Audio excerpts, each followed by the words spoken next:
Lord Dufferin 1884-1888 Congress founded in 1885 Lord Dufferin Congress founded in 1885 Indian National Congress fund found in Mumbai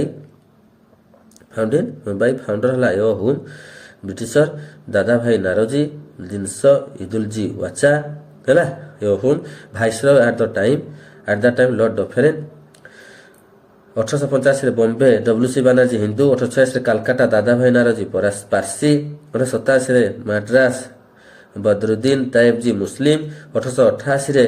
Allahabad George Yule non Indian से है सब कौन करते ना किए कौन करते कौ समय great old man of India है दादा भाई नारोजी कह जाए तापर आम जा लॉर्ड ल्यान स्टोम 1888-1894 अपॉइंटेड आ दुरान कमिशन टू डिफाइन द दुरान लाइन बिटवीन इंडिया अफगानिस्तान ताले दुरान लाइन काका भितर थिला इंडिया अफगानिस्तान एटा नोट कर दबो हैला सब गुडा को तुम माने नोट खाता रे लिखि रखिथिबो डेली से 5टी 6टी 10टी जा जति हबो ताको मन रखिबो देखिबो तापर रिवीजन कर देले मन रहि जाओ एका पर मन रहबोनी हैला।